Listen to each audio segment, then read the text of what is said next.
요셉의 대답은 종교적 원칙의 능력을 드러내준다. 그는 지상에 있는 그의 주인에 대한 신의를 배반하지 않을 것이며 결과가 어떻게 되든지 간에 하늘에 계신 그의 주인께 참되게 행하고자 하였다.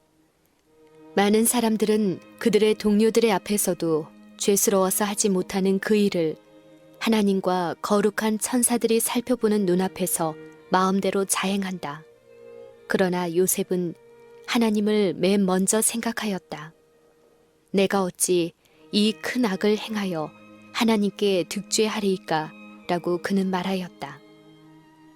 만일 우리가 하나님께서 우리의 행위를 보시고 우리가 하는 말을 들으시며 우리의 언행에 대한 세세한 기록을 보존하고 계시다는 사실과 우리가 그 모든 기록을 다 보게 될 것이라는 사실을 늘 염두에 두고 있다면 범죄하기를 두려워할 것이다. 청년들로 하여금 저들이 어느 곳에 있든지 무엇을 하든지 항상 하나님 앞에 있다는 사실을 기억하도록 하라. 우리들의 행동 중에 어느 하나도 보시지 못하는 부분이 없다. 우리는 지존하신 분께 우리의 행동을 숨길 수 없다. 인간의 법률이 때로는 준엄하지만은 그것을 범하고도 발각되지 않은 채 무사히 넘어가는 수가 종종 있다. 그러나 하나님의 율법은 그렇지 않다. 칠흑같이 어두운 밤중일지라도 죄인을 숨겨주지 못한다. 자신이 홀로 있다고 생각할지 모르나 모든 행위를 주목하는 눈에 보이지 않는 목격자가 있다. 마음의 모든 동기가 감찰하시는 하나님 앞에 펼쳐져 있다. 모든 행위와 말과 생각이 마치 이 세상에 단 한 사람만 있는 것처럼 분명하게 기록되고 온 하늘이 그를 주목하게 된다.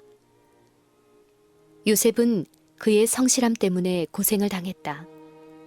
그의 유혹자는 그에게 더러운 죄를 씌워 고소하였고 그로 인해 감옥에 들어가게 함으로 복수하였다. 만일 보디발이 요셉에 대한 그의 아내의 고소를 그대로 믿었다면 그 젊은 히브리 청년은 그의 생명을 잃었을 것이다. 그러나 한결같이 그의 품행을 특징지어온 겸손과 정직이 그의 무죄의 증거이었다.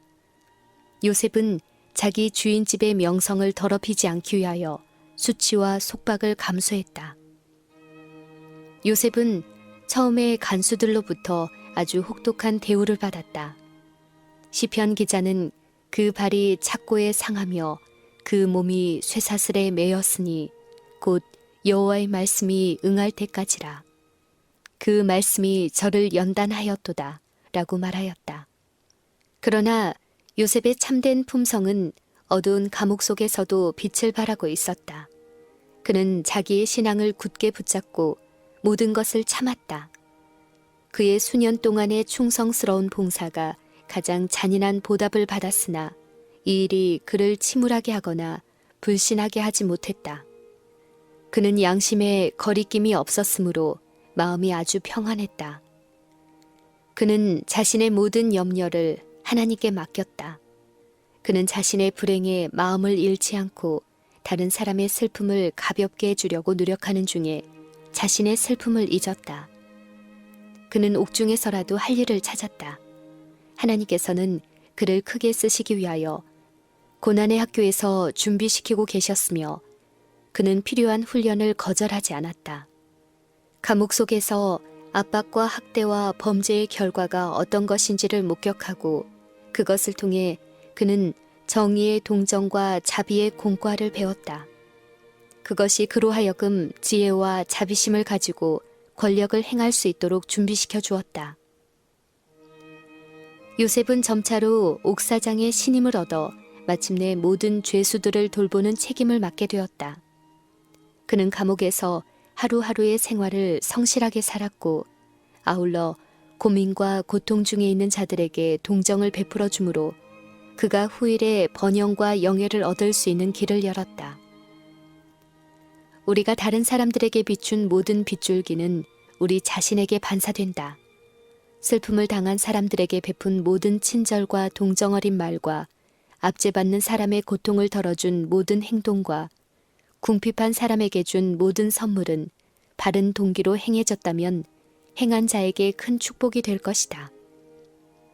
왕의 떡 맡은 관원장과 술 맡은 관원장이 어떤 잘못으로 인하여 옥에 갇히게 되었으며 그들은 요셉의 감독하에 있게 되었다. 어느 날 아침에 그는 그들이 매우 슬퍼하는 모습을 발견하고 그 연유를 친절히 물었다. 그들은 둘 다 이상한 꿈을 꾸고 그 뜻을 알지 못하여 고민하고 있다고 말했다. 요셉은 그들에게 해석은 하나님께 있지 아니하나이까 청컨대 내게 고하소서라고 말했다. 각자가 자기 꿈을 말했을 때 요셉은 그 꿈의 의미를 알려주었다. 3일 안에 술 맡은 관원장은 그의 전직을 회복하여 전과 같이 바로의 손에 잔을 올릴 것이나 떡 맡은 관원장은 왕명에 의하여 죽임을 당할 것이었다. 두 사건들이 다 요셉이 말한 대로 일어났다. 왕의 술 맡은 관원장은 그의 꿈에 대한 용기를 주는 해석과 여러 가지 일을 친절히 돌봐준 데 대하여 심심한 감사를 표했었다. 이에 대해 요셉은 가장 감명적인 태도로 자기가 부당하게 감금된 것을 말하고 자기의 사정을 왕의 앞에 아뢰어 주기를 간청하였다. 그는 당신이 득이하거든 나를 생각하고 내게 은혜를 베풀어서 내 사정을 바로에게 고하여 이 집에서 나를 건져내소서. 나는 히브리 땅에서 끌려온 자요 여기서도 옥에 갇힐 일은 행치 아니하였나이다 라고 말하였다. 술 맡은 관원장은 꿈이 말한 그대로 하나도 틀리지 않고 성취된 것을 보았다. 그러나 왕의 은총을 다시 회복하였을 때 그는 자기의 은인을 까맣게 잊어버렸다. 요셉은 2년 더 죄수로 그곳에 머물러 있었다. 그의 마음속에 불타오르던 희망은 서서히 꺼져갔고 다른 모든 시련에 배은망덕의 쓰라린 고통이 더해졌다. 그러나 하나님의 손이 옥문을 여시려 하고 있었다. 어느 날 밤 애굽 왕이 꿈을 꾸었는데 그 꿈은 다 같은 사건을 가리키는 듯하였고 그것들은 어떤 큰 재난을 예고하는 징조인 것처럼 보였다. 왕은 그 꿈이 무엇을 의미하는지 알 수 없었으므로 그것들이 그의 마음을 끊임없이 괴롭혔다. 그의 영토 안에 있는 술객들과 박사들도 그 꿈을 해석할 수 없었다.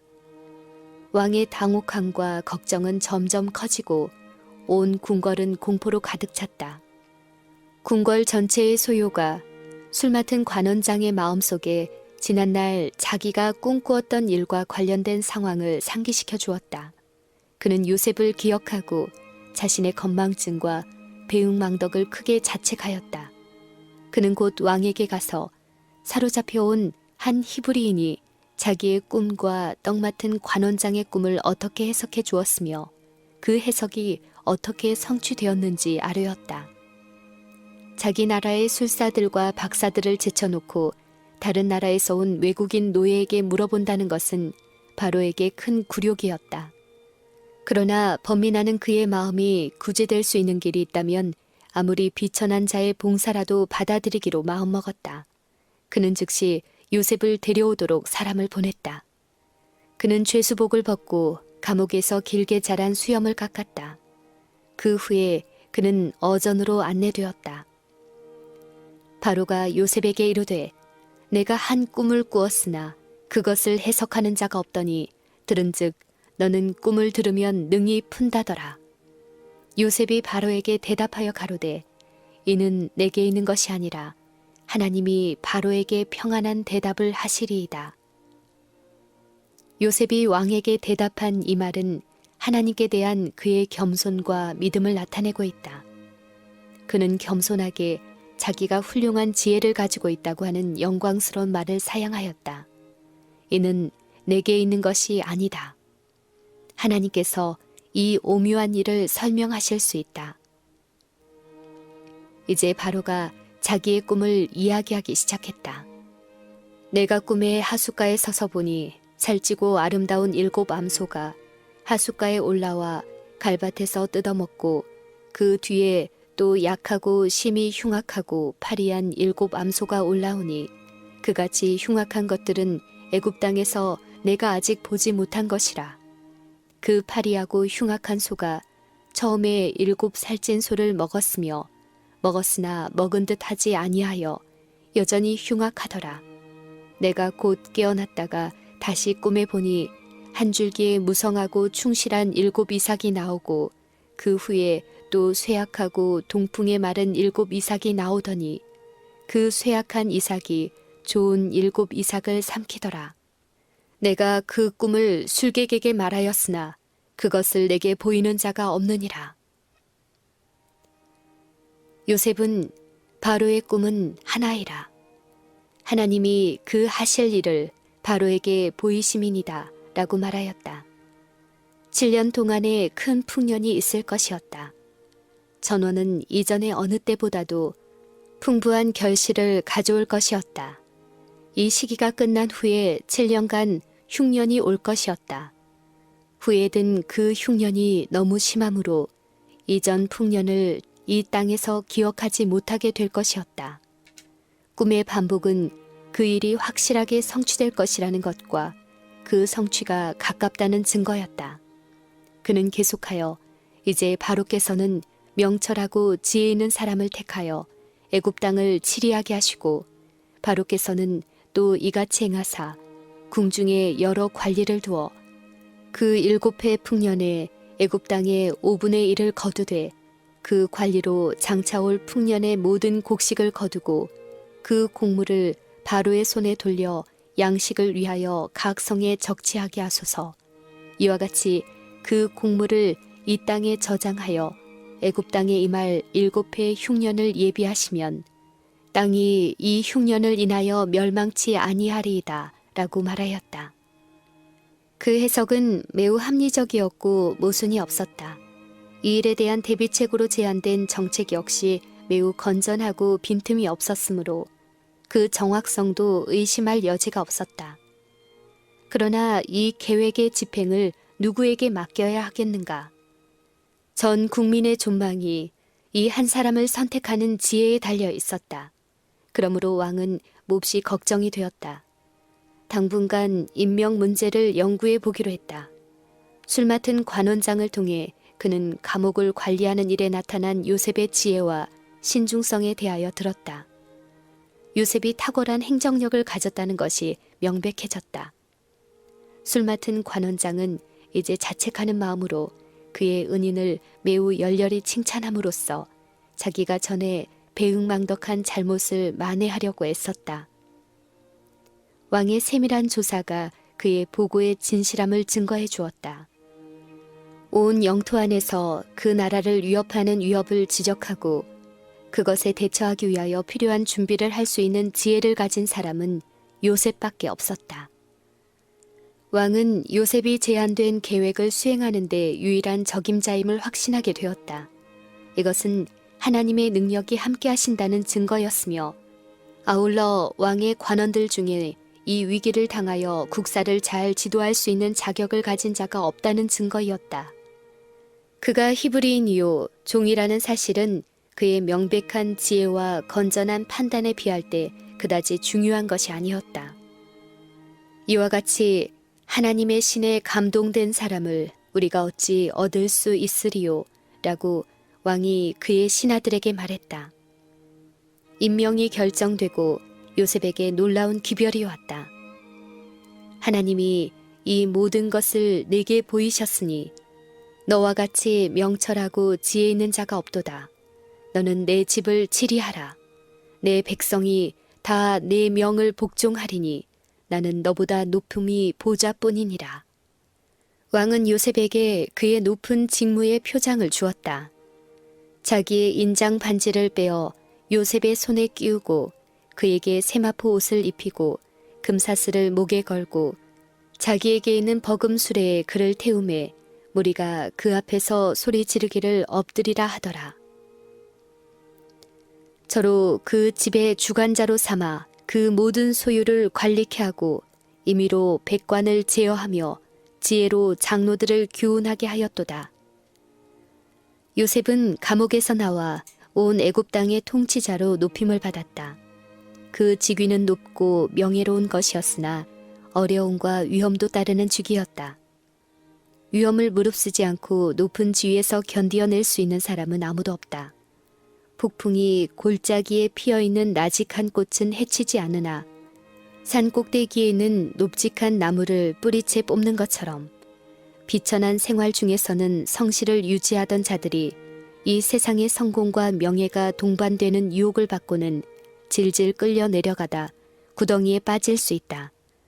그러나 요셉의 성품은 역경에서나 순경에서나 한결같이 시험을 견디어냈다.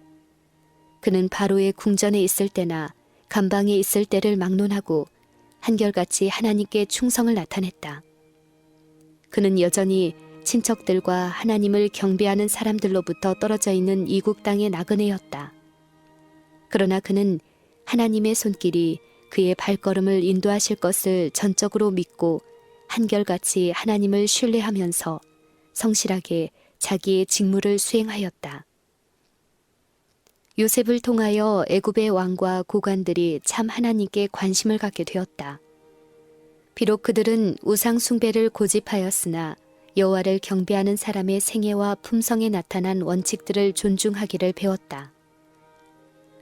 요셉이 어떻게 그같이 견인불발의 품성과 정직하고 지혜로웠다는 기록을 남길 수 있었을까?